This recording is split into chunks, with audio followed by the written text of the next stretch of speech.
Now, an in-depth look at the news and information shaping our community. This is Moose Talks with your host, Doug Craig, on Moose FM. Good morning. A little later on, we're going to be meeting the new curator for Peace Gallery North, Florencia Ormeno. We'll chat about the new job and what she's most excited about coming up in about 15 or so minutes. But first, Canfor announced that they will permanently close the Chetwynd sawmill and pellet plant. They're going to do a bit of a wind down. It'll be all said and done sometime in April. So to talk a bit about what that means for Chetwynd and the forestry industry here in the Peace and beyond, we're joined now by Peace River South MLA and Shadow Minister for Forests, Mike Bernier. Mike, welcome back to Moose Talks.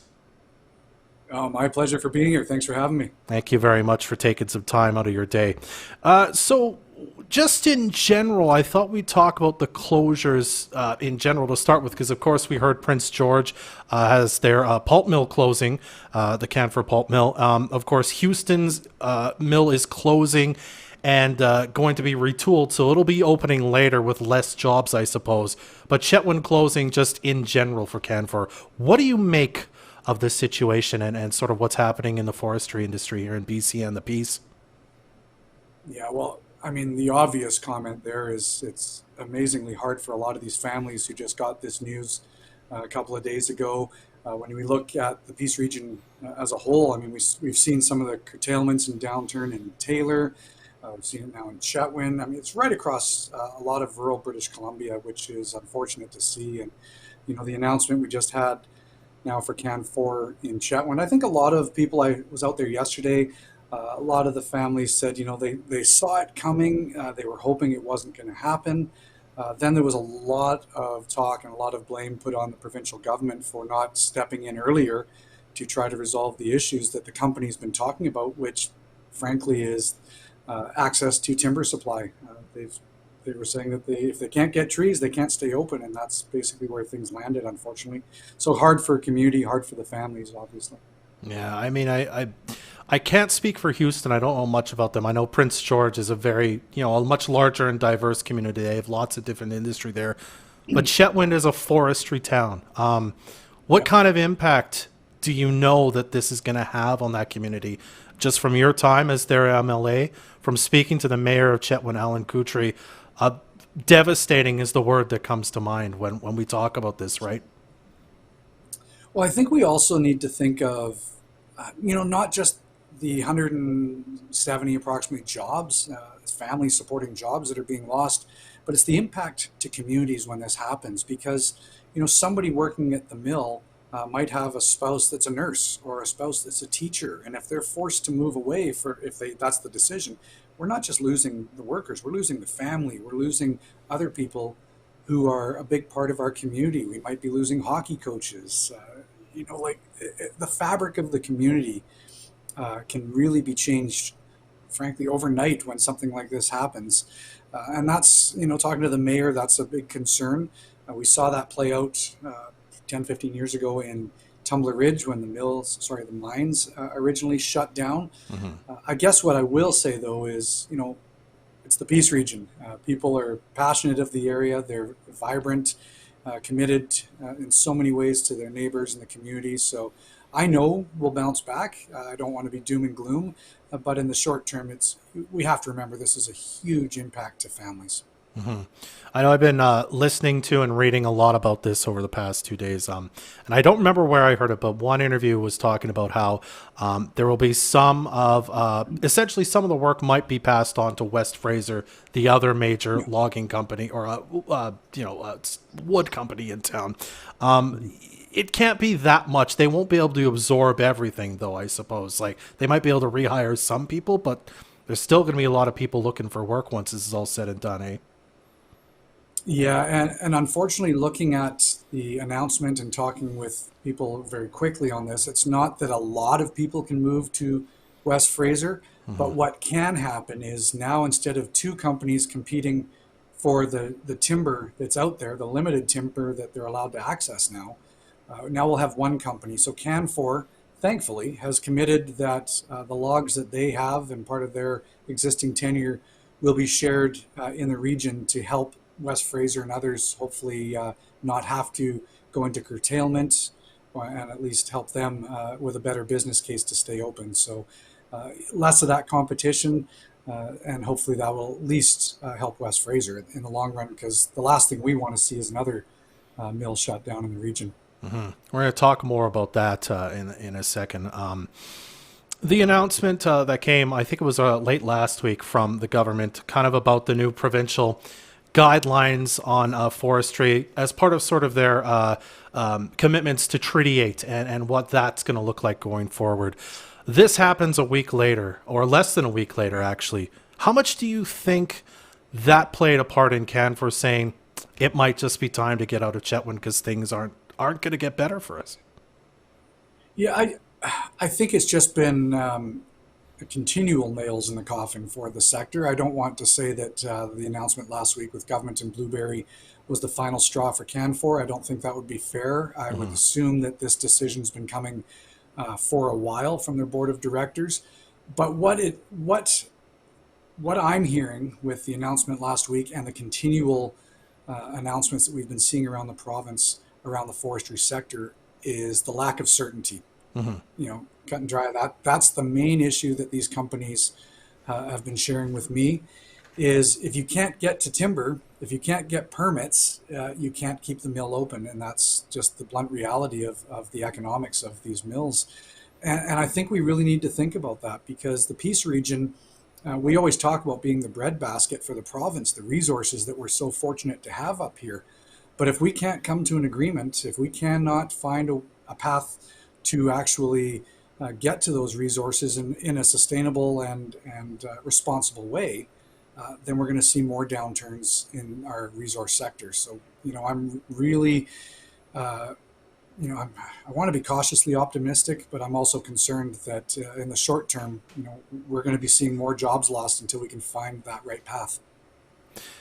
One more kind of doom and gloom question, I suppose we can call it. How concerned are you that the ripple effect could hit Dawson Creek, Taylor, Fort St. John, all have big stakes in the lumber industry with Canfor here in the Peace? Is that something you've spoken to Canfor about? Is that something you're concerned about going forward with the lack of certainty, as they say, that it might be us next, essentially? Yeah. I think one of the big things I'm hearing is, and people are reminding me again, it's not just about Canfor, those 170-ish jobs that are lost. It's the people that support the industry. It's the truck driver. It's the loggers. It's the skidder operators. It's the people working on the land base supporting these forestry operations as well. So, you know, they say that it could be 3 to 4 jobs affected for every one that's lost at a mill because of that downturn. So we have to think of those economics for our communities as well. Anytime we see a large number of jobs lost, that ripple effect, can really hit all the communities in the Peace region. Frankly, we know this. We're all tied together up here in the Peace region. So when one community is hit hard, it does affect us all. But we're resilient. Hopefully that means that we'll all support each other as well to get through this. Let's talk a bit about, if not the positive, at least the ways the government is looking to mitigate some of this, or had said they were going to help mitigate. They announced that $50 million essentially fund to help out workers and companies, kind of essentially change tax in a way, as I understand it. Houston, for example, their mill is closing, but it's going to be retooled to work on, I suppose, value-added products instead. And I think the government had said a larger tack that they're taking is, can we focus less on the exports of raw logs and more on manufacturing wood products here in BC as well? What do you think of that tact? Do you think that's enough to maybe rescue this industry that's honestly been in decline for some time now? Yeah, and I'm smirking because this is where, unfortunately, I'm going to get a little political. The NDP have sat on their hands for the last 6 years. We've heard nothing from them as the forestry sector has been struggling. We've seen decline. We've seen multiple mills shut down and people losing their jobs. John Horgan, the former premier, said that no mills or jobs would be lost under the NDP. he made that comment, and then they stood back and just watched it happen. These announcements, frankly, that we've seen over the last week or two, most people are calling Band-Aids on an arterial bleed. I mean, it's, to be blunt, it's nothing. It's too little, too late. Companies are already making their decisions, and so when I've spoken with a lot of the major players, the West Frasers, the Canfors, those kind of groups, Sinclairs, etc., all they're saying is we don't need bailouts, we don't need government money, we need government to get out of the way and actually help us by making sure we have permits, making sure that we have access to affordable timber, and then we can do what businesses do, and we can employ people and try to move forward in the province. But what we're seeing right now is huge cost pressures, increased carbon tax, employers' health tax, increased corporate taxes, no deal on the softwood lumber. So it's one thing after another in British Columbia, where these companies are saying it's cheaper and easier to invest in Alberta and the United States right now than British Columbia. So unfortunately, a doom and gloom comment will be, I think 2023 is going to be a very, very hard year on the forestry sector. Because these announcements the government's making, I'm hearing, will do absolutely nothing for the bottom line to help these companies stay open in BC. So we'll have to see how that plays out, unfortunately. All right, well, we got about 1 minute left here, Micah. Just last question for you. Then how do you and the BC Liberals, or upcoming BC United, as you're slated to be named soon, I suppose, what do you suggest instead then? Is there a way to better balance being sustainable and being cognizant of climate change, but also, I suppose, increasing the annual allowable cut so that companies have access to more fiber, as Canfor has said was one of the mitigating factors that they had to do these closures?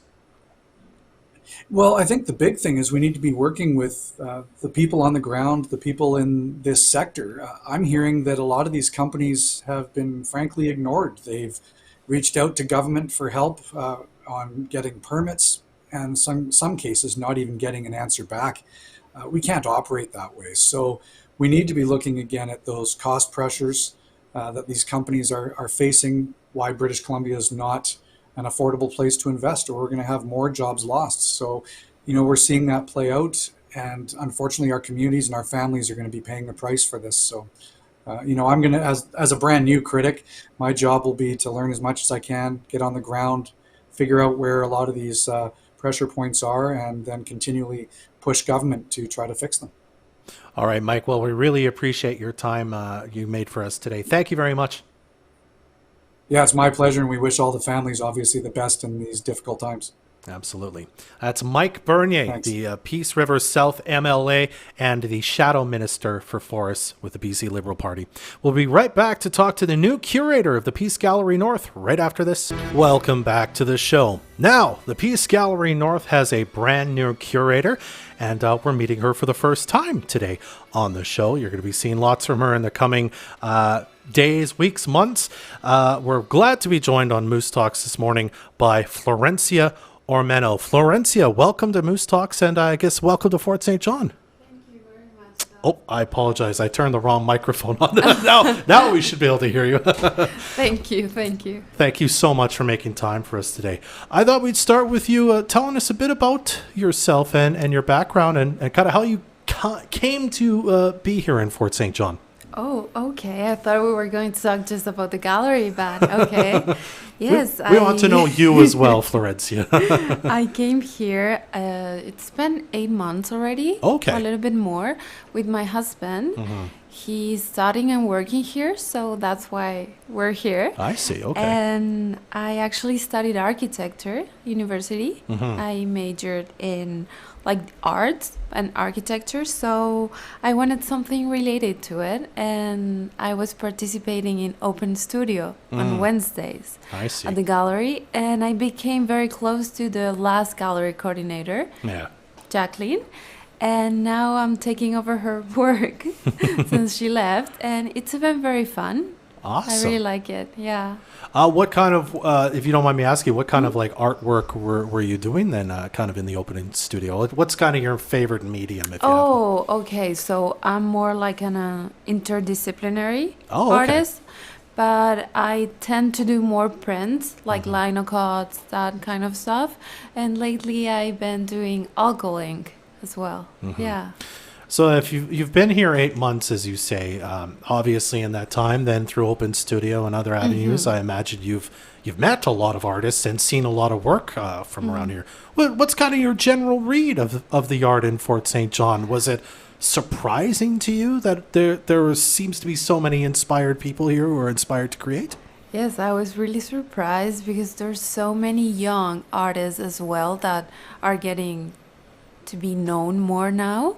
There's a lot of artists that have been in the piece, like the gallery and in the culture center for over 20 years as well. So it's something that it's growing and it keeps growing. And we have this gallery, there's one in Dawson Creek, and it's full of art.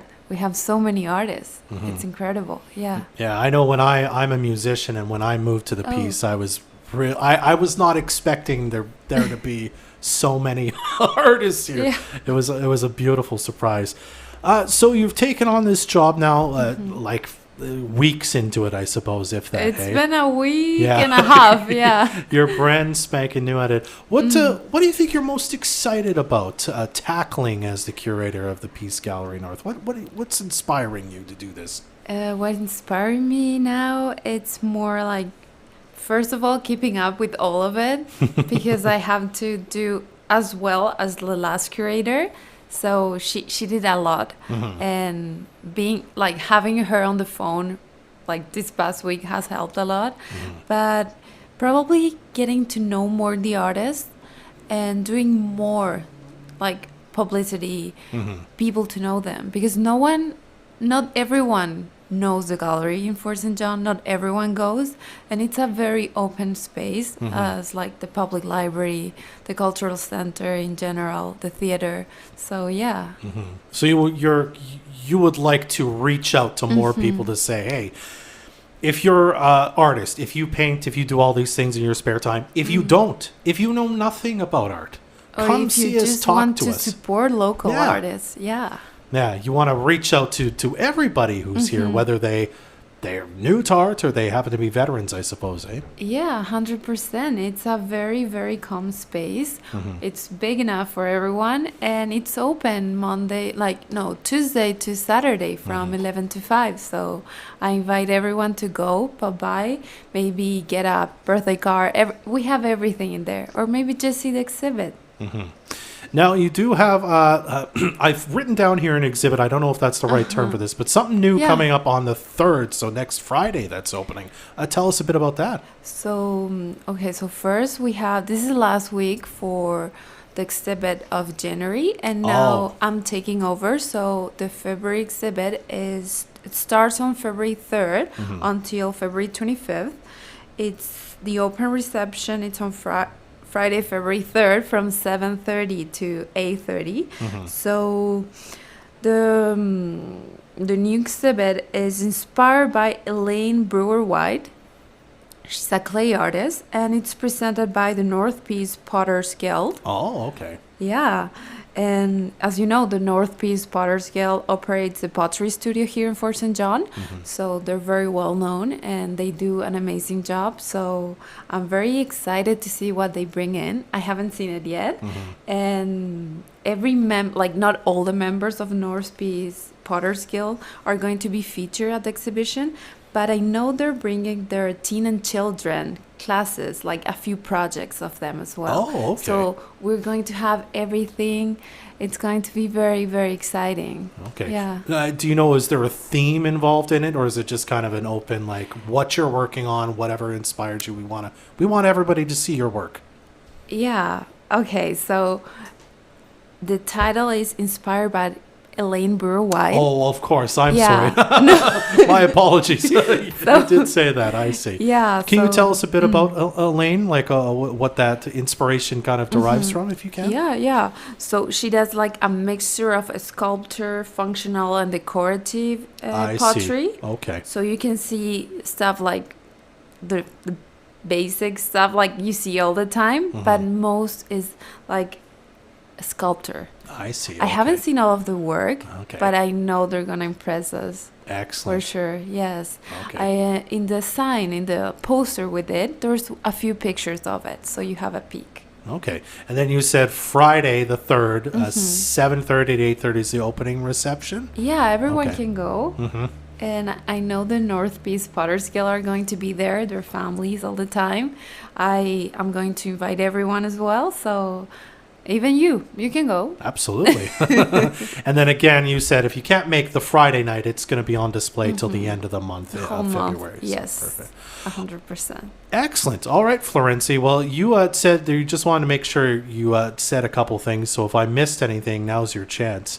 Okay. Did we cover everything? I think. I think we cover everything, but I just want to invite everyone because in February we have the upcoming chocolate festival. Oh, yes. We have a few paint nights, so just come by and have a look at the exhibit. Yeah. Excellent. Well, Florencia, I really appreciate you coming by today, and it was nice to meet you. Thanks for Nice being to here. meet you too. You're very welcome. That's Florencia Ormeno, the new curator of Peace Gallery North. We'll be right back to wrap up Moose Talks right after this. First, this is Moose Talks with Dub Craig on Moose FM. Our thanks to our guests Mike Bernier and Florencia Ormeno for joining us today. Well, as it turns out, last week was our 100th episode of Moose Talks, so I wanted to take a moment to thank you for listening and watching for the past 2 and a bit years. We've talked to a lot of different people from around the Peace and BC over that time, and we appreciate you taking the time to hear what they've had to say, and we appreciate all of them for coming by and giving their very valuable time to us. Here's to another 100 episodes, which you can always hear the previous ones again over at energeticcity.ca/podcasts. That's our show for this week. Jordan Prentice produced Moose Talks this time around. I'm Dub Craig. Be well. Join us next Friday at 10 a.m. for another episode of Moose Talks, a weekly talk show about Fort St. John and the North Peace.